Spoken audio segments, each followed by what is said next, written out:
Hello दोस्तों, welcome to निक मैकटेक। जैसा कि आप सभी को पता है, मैंने लास्ट वीडियो में डिस्कस किया था यूनिट 2 की फर्स्ट पार्ट को। ठीक है, तो ये हमारी टेक्निकल कम्युनिकेशन के ऊपर लास्ट वीडियो होने वाली है, क्योंकि मैंने कंप्लीट प्लेलिस्ट बना दी है।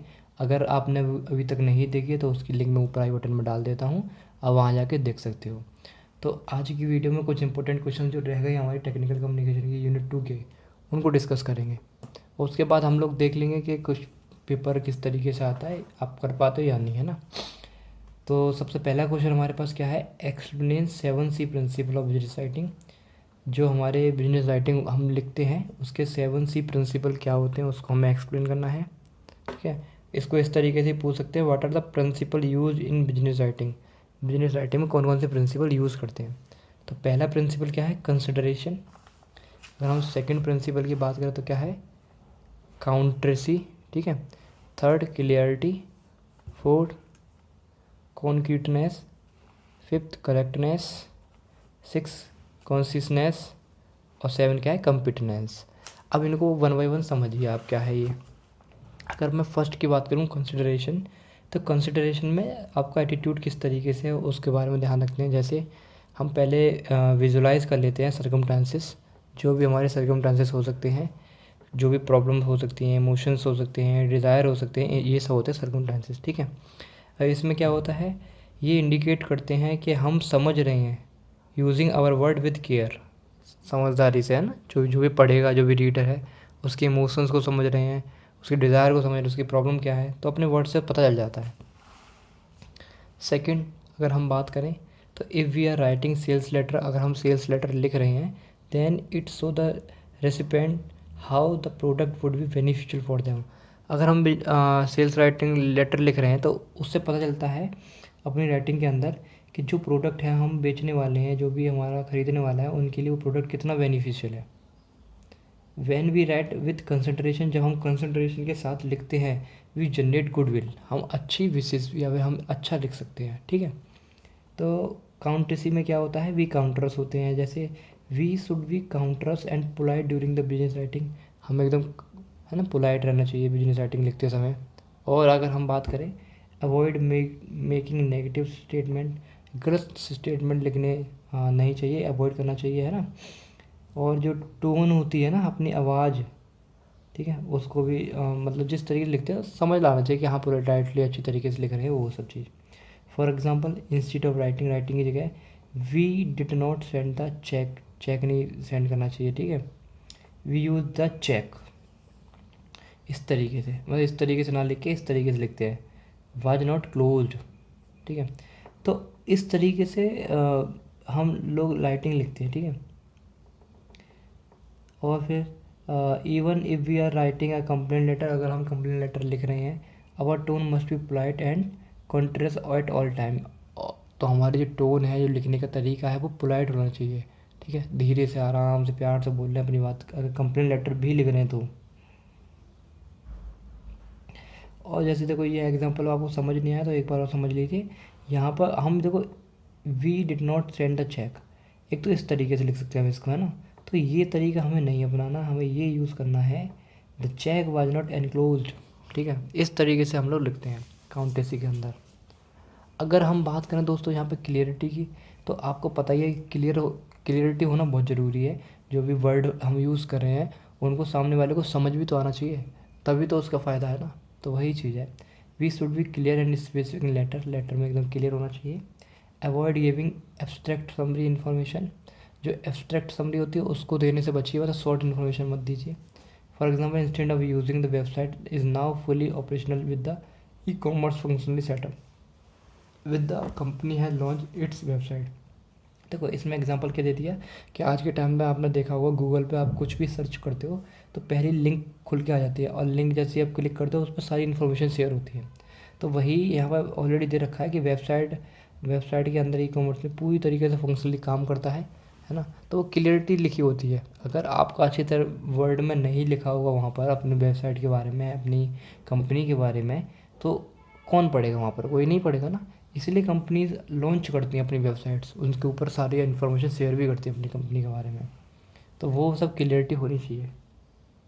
नेक्स्ट, अगर हम बात करें, कॉन्क्रीटनेस भी होनी चाहिए। जैसे a good business letter always provide concrete, है ना, जो अच्छा बिजनेस लेटर होता है उसमें actual specific and convenient information होती है, ठीक है। नेक्स्ट अगर हम बात करें क्या है हमारा करेक्टनेस। देखो दोस्तों, करेक्टनेस भी इंपॉर्टेंट फैक्टर है। क्यों इंपॉर्टेंट फैक्टर है? क्योंकि देखो correctness of both expression and information should be followed while writing a letter. जब भी हम बिजनेस लेटर कोई भी लिख रहे हैं तो वहाँ पर करेक्टनेस, है ना, एक्सप्रेशंस के हों या फिर correctness of both expressions and the information should be followed while writing a letter. Business letter लिख रहे हैं तो इसमें हमें ये फॉलो करना ही करना है। The writer must ensure correctness is his tone. Writer को क्या इंश्योर करना चाहिए? जो उसकी टोन है, जो जिस तरीके से वो बोल रहा है या फिर लिख रहा है ना, पता चल जाता है ना कि गुस्से में लिख रहे हैं, भड़ास निकाल के लिख रहे हैं तो अलग से दिख जाता है, पोलाइटली लिख रहे हैं तो अलग से दिख जाता है। फॉर्मेट की मदद से, है ना। And information that he provide in the letter, the fact mentioned must be true and correct. जो भी देखो फैक्ट मेंशन किए गए हैं उस इन्फॉर्मेशन के अंदर, वो ट्रू होने चाहिए और करेक्ट होने चाहिए। और नेक्स्ट हम क्या देखें, ग्रामेटिकली स्ट्रक्चर और spelling should be correct. Grammatically structure भी शुड बी करेक्ट होना चाहिए, है ना, कोई मिस्टेक नहीं होनी चाहिए ग्रामेटिकली। अगर हम नेक्स्ट पॉइंट को डिस्कस करें, नेक्स्ट पॉइंट हमारा क्या है कि कॉन्सिस्टेंस होनी चाहिए। Use only necessary detail and short sentences. जो ज़रूरी है वही यूज़ करो और शॉर्ट सेंटेंसेस भी कोई भी यूज़ करो। We direct avoid long redundant. Direct होना चाहिए और लेंथी और अननेसेसरी एक्सप्रेशन नहीं देनी चाहिए, ठीक है। शॉर्ट में लिखो, अच्छे से लिखो, है ना, डायरेक्ट लिखो, अपनी बात ढंग से बोलो, क्लियर लिखो। वही सब ये आते हैं 7C principle of business writing. Last हमारा रह गया है कम्पिटेंस। देखो कम्पिटेंस को अगर समझना है तो क्या है, provide complete information in the letter. Letter के अंदर कंप्लीट इन्फॉर्मेशन देनी ही पड़ेगी। ये नहीं आप शॉर्ट में लिख रहे हो तो भाई गायब ही कर दो इन्फॉर्मेशन, ऐसा कुछ नहीं। Whatever information has been asked and whatever information we want to get should be clear mention. जो भी हम इन्फॉर्मेशन देना चाहते हैं किसी को, या किसी से जो भी इन्फॉर्मेशन हम लेना चाहते हैं, कुछ भी पूछना चाहते हैं, तो क्लियरली उस लेटर के अंदर लिखा होना चाहिए। अच्छी वॉइस में लिखा होना चाहिए, यानी कि अच्छे लेटर्स होने चाहिए, ग्रामेटिकल मिस्टेक नहीं होनी चाहिए, करेक्टनेस होनी चाहिए, है ना, क्लियरिटी होनी चाहिए। तो यही 7C प्रिंसिपल्स होते हैं बिजनेस राइटिंग के। अगर हम नेक्स्ट क्वेश्चन के डिस्कस करें तो देखो यहाँ क्वेश्चन हमको दे रखा है कि ये तो पहले भी आया है, क्योंकि 2017-18 में आया हुआ है कि what are the salient feature of resume. देखो रिज्यूम के साइलेंट फीचर हमें बताने हैं। राइट ए शॉर्ट रिज्यूम, हमें रिज्यूम बनाना है for the post of technical executive. हम टेक्निकल एग्जीक्यूटिव हैं मान लो TCS में एट दिल्ली। TCS टाटा की कंपनी है, उसमें हम टेक्निकल एग्जीक्यूटिव हैं, ठीक है। Invent necessary detail to write a compact impressive professional CV। तो हमको क्या है, प्रोफेशनल CV बनाना है और रिज्यूम के साइलेंट फीचर भी लिखने हैं। तो सबसे पहले हम लोग क्या करते हैं, साइलेंट फीचर देख लेते हैं और उसके बाद देखेंगे रिज्यूम किस तरीके से हम लोग बनाएंगे। अगर हम साइलेंट फीचर की बात करें तो रिज्यूम का पहला साइलेंट फीचर क्या है, इट शुड बी ओरिजिनल होना चाहिए रिज्यूम, ठीक है, मतलब तुम्हारा ही होना चाहिए। It should reflect the candidate personality, employment goals and career inspiration. देखो इसमें क्या होना चाहिए, जो रिज्यूम है उसको देख के पता चलना चाहिए कि जो बंदे का रिज्यूम है, जिसका भी कैंडिडेट का रिज्यूम है, उसकी पर्सनैलिटी के बारे में पता चलना चाहिए, है ना, उसका गोल क्या है, एम्प्लॉयमेंट गोल, या फिर उसकी करियर इंस्पिरेशन क्या है ना, वो पता होना चाहिए, उस रिज्यूम में झलकना होना चाहिए। तो अगर हम बात करें नेक्स्ट पॉइंट की तो क्या है, resume should focus on required qualification as per job. Resume का फोकस पूरा क्या होना चाहिए, जिस जॉब के लिए आप मतलब अप्लाई कर रहे हो उसके बेस पर होना चाहिए ना, उस पर फोकस होना चाहिए उसका। नेक्स्ट अगर हम बात करें the detail of contact should be mention. जो भी कॉन्टैक्ट की डिटेल है वो मेंशन होनी चाहिए उसमें। Work experience should be mention, work experience भी मेंशन होना चाहिए। नेक्स्ट अगर हम बात करें तो क्या है, achievement in career should be highlighted. जो भी तुमने अचीव किया है उसको हाईलाइट भी कर दो तो और अच्छी बात है ना, इसका इफेक्ट पड़ता है दोस्तों। Award and horns must be given. जो भी अवार्ड मिले हैं उसको भी वहाँ पर शो कर दो। रेफरेंस आईडी, अगर किसी की रेफरेंस के थ्रू आप उस कंपनी में अप्लाई करने वाले हो तो उसकी रेफरेंस आईडी भी लिख दो, मेंशन कर दो उसमें, ठीक है। फिर लास्ट कवरिंग लेटर और application for job should be always attach with the resume. और लास्ट में ना एक, देखो सबसे ये सब तो कर लेते हैं लोग बार, ये सारी बातें तो सब लोग कर लेते हैं, रिज्यूम बनाते हैं, बट ये एक इम्पोर्टेंट फैक्टर है, कवरिंग लेटर और application for the job should be attach with the resume. अगर रिज्यूम किसी को भेज रहे हो पर्टिकुलर जॉब के लिए, आपने मेहनत की है ना, आपका रिज्यूम फोकस ही उसी पर है कि जो भी तुम्हारी क्वालिफाइंग जॉब है उसके लिए, तो उसके साथ एक कवरिंग लेटर भी लिख दो। अब कवरिंग लेटर के अंदर क्या होता है वो देखिए। मान लो यही जो आप टेक्निकल एग्जीक्यूटिव है, ठीक है। अब इन्होंने कवरिंग लेटर देखो क्या लिखा है, देखो कि मान लो कोई अच्छे है ना, अच्छे वास है, वो इलाहाबाद में रहता है, उसका एड्रेस आ गया, उसने डेट डाल दी, the manager human resource development, ठीक है। ये उसने जब सब डालने के बाद बता दिया कि the manager human resource development का है ना, TCS में, इसने अपनी बात बता दी। अब यहाँ लिखा है dear sir please refer your advertisement in the Ascent Time of India, कि मैंने आपका जो मतलब एडवर्टाइजमेंट है वो मैंने देखा मतलब टाइम्स ऑफ इंडिया के न्यूज़पेपर में, न्यू दिल्ली है ना, 11 फरवरी को, the post of technical executive, और टेक्निकल एग्जीक्यूटिव की पोस्ट पर, ठीक है। यहाँ और आगे लिखा हुआ है, देखो इसमें क्या लिखा है कि आई अक्षय वास बीटेक इन कंप्यूटर साइंस, मैं अक्षय वास हूँ, मैंने बीटेक कर रखी है कंप्यूटर साइंस से। Consider my self eligible for the said post, जो आपने आर्टिकल निकाला है, जो भी पोस्ट आपने दी है उसके लिए मैं एलिजिबल हूँ, ठीक है। Want to appear for the interview, मैं चाहता हूँ इंटरव्यू देने के लिए, इंटरव्यू देना चाहता हूँ। My brief resume is attach along with, मेरा ब्रीफ रिज्यूम अटैच कर रखा है मैंने already. The details of my academic background और technical education are given in the resume, और जारी जो भी डिटेल है, नेसेसरी डिटेल, वो मैंने ऑलरेडी रिज्यूम के अंदर दे दी हैं, और सिंसियरली लिख कर और अक्षयवास एनक्लोज करके ये तुम्हारा हो गया, ठीक है। इस तरीके से आप कवरिंग लेटर भी दोस्तों लिख सकते हो। तो ये क्या है, एक इफेक्ट पड़ेगा। मान लो सबने एक एक रिज्यूम भेजा है, आपका कवरिंग लेटर भी होगा ना, तो आपको थोड़ा एनहांस मिल जाएगा कि हाँ इस बंदे ने मेहनत की है, तो अच्छी वो हो जाता है, ठीक है। नेक्स्ट अगर हम बात करें रिज्यूम की, तो रिज्यूम देखो इन्होंने किस तरीके से बनाया है। सबसे पहले अपना उसने एड्रेस लिख दिया, जो भी कॉन्टैक्ट इन्फॉर्मेशन है वो। फिर ऑब्जेक्टिव क्यों बना रहा है कि to be part of dynamic multinational company like TCS where I do got opportunity to work, ठीक है। यहाँ उसने बताया कि TCS में तो अप्लाई करने वाला है, तो वो उसने बताया कि ऑब्जेक्टिव क्या है, उसका क्या गोल है कि वो मतलब मल्टीनेशनल कंपनी TCS है, वहाँ पर I do get opportunity to work, मैंने अपॉर्चुनिटी पाई है वहाँ पर काम करने की, where I can use my knowledge, जहाँ पर मैं अपनी नॉलेज यूज़ कर सकता हूँ, and skill for the better of the company की, अच्छा कंपनी की भलाई के लिए जो भी मेरे पास नॉलेज है वो मैं यूज़ कर सकता हूँ, वो सब उसने लिख दिया। फिर यहाँ पे एक्सपीरियंसेस लिख दिए उसने अपने, कि क्या एक्सपीरियंस थे, कि मान लो टेक्निकल एग्जीक्यूटिव था पहले फिलिप्स ऑफ इंडिया में, है ना, 2 साल का उसके बाद एक्सपीरियंस है वो लिख दिया। एजुकेशन उसने लिख दिया, बीटेक कर रखी है कंप्यूटर साइंस में इलाहाबाद में। टेक्निकल स्किल्स उसने बता दी अपनी, टेक्निकल स्किल्स कौन कौन सी हैं, मान लो उसे ओरेकल की नॉलेज है ना, और MS DOS आता है, यूनिक्स MX ऑफिस आता है, टेक्निकल स्किल राइटिंग कौन सी है, ये सब उसने लिख दिया। अब देखो इसने रेफरेंस भी दे दिया, यहाँ पर जयपाल सर का रेफरेंस दे दिया, डायरेक्टर HR है फिलिप्स इंडिया के। तो इस तरीके से दोस्तों हम रिज्यूम बना सकते हैं, उसके साथ कवरिंग लेटर अटैच कर सकते हैं, ठीक है। अब एक आपको रिज्यूम बनाना है, खुद ट्राई करके देखना। 2014-15 में आया क्वेश्चन, क्या है, you are the Mahesh Chand, तुम महेश चंद हो, you want to apply for the post of marketing manager, marketing manager की पोस्ट पर अप्लाई करने वाले हो, है ना, MNCs में। Apply for the same along with the resume, और रिज्यूम तुम्हें बनाना है।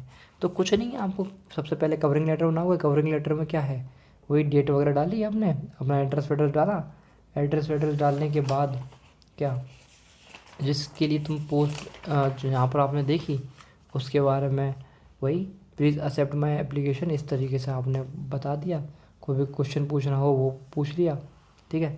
इस तरीके से आप करने के बाद जो मैंने आपको बताया वो कर देना है। रिज्यूम किस तरीके से बनाओगे, रिज्यूम में वही पहले उसका एड्रेस, जो भी बंदा है उसका एड्रेस जिसका रिज्यूम बनना है, ठीक है, उसके ऑब्जेक्टिव क्या है वो, करियर की समरी क्या, उसने एक्सपीरियंस वगैरह क्या है वो, ठीक है। तो वही सब यहाँ पर लिख के प्रोफेशनल एक्सपीरियंस वगैरह सब कुछ लिखने के बाद बस अपने आप को सबमिट कर देना। देखो मार्केट एक्टिविटी भी उसने लिख दी है ना, मार्केट रिसर्च भी लिख दी। यहाँ पर देखो हाँ, sales manager Lakshmi publication New Delhi, ये भी उसने लिख दिया, अच्छी तरीके से बताया है, ठीक है। मार्केट एक्टिविटी यहाँ पर, और एजुकेशन क्वालिफिकेशन, ये 2 उसने प्रोफेशनल एक्सपीरियंस बताए। एक तो प्रोफेशनल एक्सपीरियंस बताया इसमें मार्केट मैनेजर के बारे में, दूसरा प्रोफेशनल एक्सपीरियंस इसने बताया सेल्स मैनेजर। तो इस तरीके से उसने अपना रिज्यूम बना दिया, एक अच्छा रिज्यूम बनाया इसने। तो आप इसको लिख सकते हो। मैं नेक्स्ट क्वेश्चन की तरफ बढ़ता हूँ जो ज़्यादा इंपॉर्टेंट है आपके लिए। क्या है कि देखो बेसिकली आपको फॉर्मेट समझ आना चाहिए कि आपको रिज्यूम बनाना है, कवरिंग लेटर लिखना है बस। रिज्यूम क्योंकि हो सकता है ये क्वेश्चन ना आए, कोई और आ जाए, पर आपको बनाना तो सेम है ना, वही चीज़ है। तो एक क्वेश्चन और देखते हैं हम लोग कि right A resume for the post of software engineer in a reputed firm, invent necessary detail. आप सॉफ्टवेयर इंजीनियर की पोस्ट के लिए एक रिज्यूम बना रहे हो, ठीक है। अब उसका आप किस तरीके से लिखोगे वो देखिए, क्योंकि ये क्वेश्चन बहुत बार पूछा गया है। 2014-15 में पूछा गया, फिर 16-17 में भी आया, 17-18 में भी आया दोस्तों। तो ये क्वेश्चन बार बार पूछा जा रहा है, तो इसको देख लीजिए आप।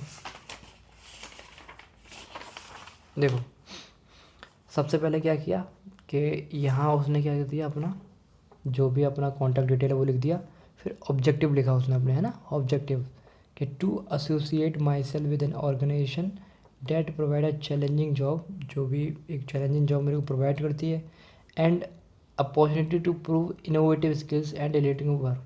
जो भी हमारा जो इनोवेटिव स्किल्स है ना, उसको किस तरीके से मैं प्रूव कर सकता हूँ, उसकी अपॉर्चुनिटी मुझे दी गई है। तो ये उसने ऑब्जेक्टिव लिख दिया। तो यहाँ पे लिखा है to be involve in providing software solutions to enhance network security. इसने बताया मैं क्यों जॉब करना मतलब करना चाहता हूँ कि मैं आपको प्रोवाइड करूँगा क्या, software solution to enhance the network security. Network security में जो भी मैं एनहांस कर सकता हूँ सॉफ्टवेयर की, है ना। तो वो उनको उसने अपने बारे में बता दिया कि ये उसका ऑब्जेक्टिव है, इसलिए मैं जॉब ले रहा हूँ, ठीक है। अब उसने अपने एक्सपीरियंस शेयर कर दिया। प्रोफेशनल एक्सपीरियंस क्या है कि प्रोजेक्ट ट्रेनी था वो, है ना, सत्यम कंप्यूटर सर्विस में हैदराबाद में। फिर उसने प्रोजेक्ट कौन कौन से प्रोजेक्ट किए हैं कि मेटाडाटा मैनेजमेंट सिस्टम प्रोजेक्ट किया है, उसके बारे में थोड़ी सी डिटेल भी लिख दी। जैसे देखो metadata manager is a tool to create the maintain data part. जो भी मेटाडाटा जो मैनेजमेंट है, इसमें क्या करते हैं हम, डाटा को मेंटेन करते हैं, ठीक है। तो ये छोटी मोटी इन्फॉर्मेशन दे दी उसने प्रोजेक्ट के बारे में। फिर डाटाबेस कैसा होता था, ये देखो एसक्यूएल, जावा, है ना, ओल, स्विंग, ये सब लैंग्वेज उसको यूज़ है, ऑलरेडी आती है डाटाबेस के अंदर। तो सबसे पहले उसने क्या किया, अपने ऑब्जेक्टिव को बताया क्या ऑब्जेक्टिव है। फिर उसने अपने एक्सपीरियंस शेयर कर दिए दोस्तों। एक्सपीरियंस शेयर करने के बाद उसने जो भी प्रोजेक्ट काम किया था प्रोजेक्ट ट्रेनिंग में, तो उसमें बता दिया कहाँ प्रोजेक्ट भी किया है, ठीक है, वो बता दिया उसने। फिर रेस्पॉन्सिबिलिटीज़ के बारे में डिस्कस किया कि डिज़ाइन अ डाटाबेस इन ओरल टू होल्ड मेटा डाटा, ठीक है। तो ये सब कंप्यूटर की बातें हैं। तो इस तरीके से उसने रेस्पॉन्सिबिलिटी को डिस्क्राइब किया। डिस्क्राइब करने के बाद उसने प्रोजेक्ट की डिटेल भी बताई कि क्या क्या मैंने वहाँ पर किया था, ठीक है। फिर कोर्स कौन कौन से उसने कर रखे हैं उसके बारे में बता दिया। जैसे उसने नेटवर्क सिक्योरिटी का कोर्स कर रखा है ना, और इसी के लिए उसने यहाँ पर अप्लाई भी करा है to enhance the network security. और कंप्यूटर नेटवर्क के बारे में भी उसको नॉलेज है। नेटवर्क प्रोग्रामिंग में कोर्स कर रखा है उसने। Tele communication switching system network इसमें कोर्स कर रखा है, ठीक है। ये उसने अपने बता दिए कौन कौन से कोर्स उसने कर रखे हैं। बेसिकली एजुकेशन के बारे में बता रहा है। अब यहाँ पे देखो एजुकेशन बैकग्राउंड को और अच्छे से बताया इसने कि उसने ME कर रखा है, ठीक है, BE कर रखा है, और हायर एजुकेशन क्या है उसकी, वो सब उसने यहाँ पर लिख दिया। सॉफ्टवेयर स्किल्स उसको कौन कौन सी आती हैं, जैसे देखो उसको C आती है, C++ आता है, जावा आता है, पर्ल आती है। तो ये सब लैंग्वेज आती है। टेक्नोलॉजी देखो कौन सी आती है, HTML, जावा, सिक्योरिटी, ये सब उसको टेक्नोलॉजी आती है। ऑपरेटिंग सिस्टम आता है उसको, है ना। तो ये सब उसने अपना दे दिया, जो जो उसको सॉफ्टवेयर की नॉलेज है, जो जो उसकी स्किल्स हैं उसके बारे में बता दिया। यहाँ पर उसने पर्सनल डिटेल भी बता दी। फिर से यहाँ उसने क्या है, अपनी पर्सनल डिटेल बता दी, ठीक है। अब यहाँ पर्सनल डिटेल बता दी उसने अपनी। तो यहाँ पे फिर रेफरेंस भी दे दिए कि हाँ ये रेफरेंस हो गया कि जो भी मतलब रेफरेंस एक मायने रखता है। अगर रेफरेंस दो दो तो आपकी वैल्यू थोड़ी बढ़ जाती है। तो ये रेफरेंस दे दिया कि मिस्टर मनी कुमार हैं सिस्टम एनालिस्ट सत्यम कंप्यूटर के, उनका रेफरेंस मिल गया। दूसरा रेफरेंस भी दे दिया, देखो सीनियर सॉफ्टवेयर इंजीनियर है सत्यम कंप्यूटर के, उनका भी रेफरेंस दे दिया। तो इस तरीके से इन्होंने क्या रिज्यूम अपना बना लिया। नेक्स्ट अगर हम बात करें तो हमारे पास एक क्वेश्चन और देख लीजिए आप, क्या है, what is the proposal. Proposal क्या होता है ना, डिस्क्राइब वेरियस ऑब्जेक्टिव और राइटिंग प्रपोजल।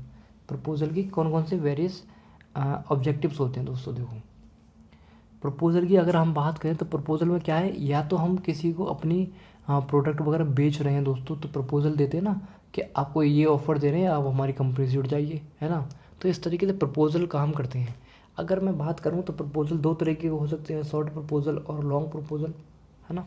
तो उसको हम आगे देखेंगे, उनके बीच में डिफरेंस। पहले ये देख लीजिए आप कि प्रपोज़ल क्या होता है। वही मैंने जो आपको बताया है ना, प्रपोज़ करते हैं हम लोग। देखो, पुट फॉरवर्ड, अपनी सजेशन को दे रहे हैं हम किसी को, है ना। प्रपोज का मतलब ही यही है कि put forward. Proposal is a act of proposing anything proposed, जो भी तुम प्रपोजल देना चाहते हो वो उसको प्रपोजिंग बोलते हैं, प्रपोजल बोलते हैं। It is a form of business letter, ये भी एक बिजनेस लेटर की तरह होता है। फॉर्मल रिपोर्ट रिटन, इसमें फॉर्मल रिपोर्ट लिखी होती है। To draw attention the public to any issue, कोई भी इशू है उस पर अटेंशन पे करते हैं दोस्तों ये।